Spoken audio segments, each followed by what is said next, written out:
بسم اللہ الرحمن الرحیم۔ ہماری یہ وسیع اور عریض کائنات اللہ تعالیٰ کی قدرت کا ایک شاہکار ہے۔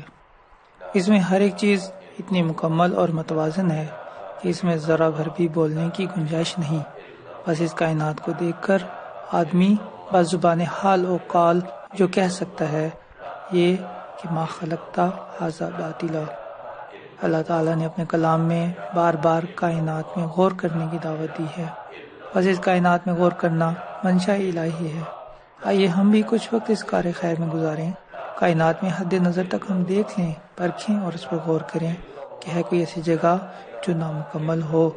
کائنات میں ہر ایک چیز کے لیے قانون ہے، توازن ہے اور ایک راستہ ہے۔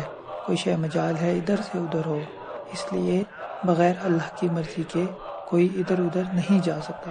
کائنات کے رازوں میں سے ایک راز بلیک ہول کی موجودگی بھی ہے، جس تک رسائی کی کوشش عرصہ دراز سے جاری ہے۔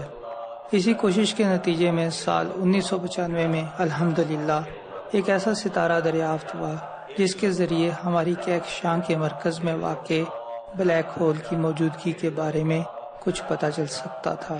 اس ستارے کا نام S2 رکھا گیا اور بلیک ہول کا نام سیگیٹیریس A رکھا گیا۔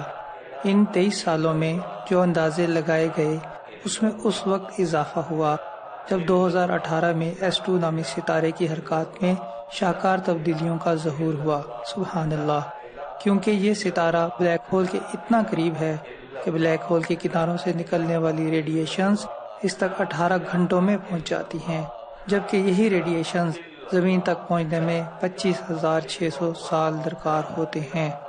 اس کی قربت کا اندازہ ایسے لگایا جا سکتا ہے کہ ہمارا سورج بلیک ہول کے نزدیک ایک چکر 22 کروڑ سال میں مکمل کرتا ہے، جبکہ یہ ستارہ بلیک ہول کے نزدیک ایک چکر محض 16 سالوں میں مکمل کر لیتا ہے۔ ان 16 سالوں میں یہ ستارہ جب بلیک ہول کے نزدیک آتا ہے تو بلیک ہول کی شدید کشش ثقل کے باعث اس ستارے سے عظیم شعلے بلند ہوتے ہیں اور چکر لگاتے ہوئے شعلے عین اسی مقام سے بلند ہوتے ہیں جس مقام پر تھیوری آف ریلیٹیوٹی نے پیشن گوئی کی تھی۔ بلیک ہول کے قریب پہنچنے پر ستارے کی رفتار تقریباً 1,00,000 کلومیٹر فی سیکنڈ یعنی روشنی کی رفتار کے 30% تک ہو جاتی ہے۔ یاد رہے ہمارے سورج میں 13 لاکھ زمینیں سما سکتی ہیں، جبکہ S2 ستارے میں ہمارے سورج جیسے 15 سورج سما سکتے ہیں، اور ہماری کہکشاں کے وسط میں موجود بلیک ہول کے اندر ہمارے سورج جیسے 40 لاکھ سورج سما سکتے ہیں۔ سبحان اللہ۔ آئیے ہم دعا کریں کہ اللہ تعالی ہمارے لیے اس مطالعے کو اپنے قرب کا ذریعہ بنا دے۔ اللہ کرے ہم خالق کائنات کو پہچان لیں اور وہ سب کچھ جان لیں جن کا جاننا اس کو راضی کرنے کے لیے ضروری ہے، کیونکہ اصلی مقصد تو اس کی رضا کو پانا ہے اور کچھ بھی۔ تبارک اللہ احسن الخالقین۔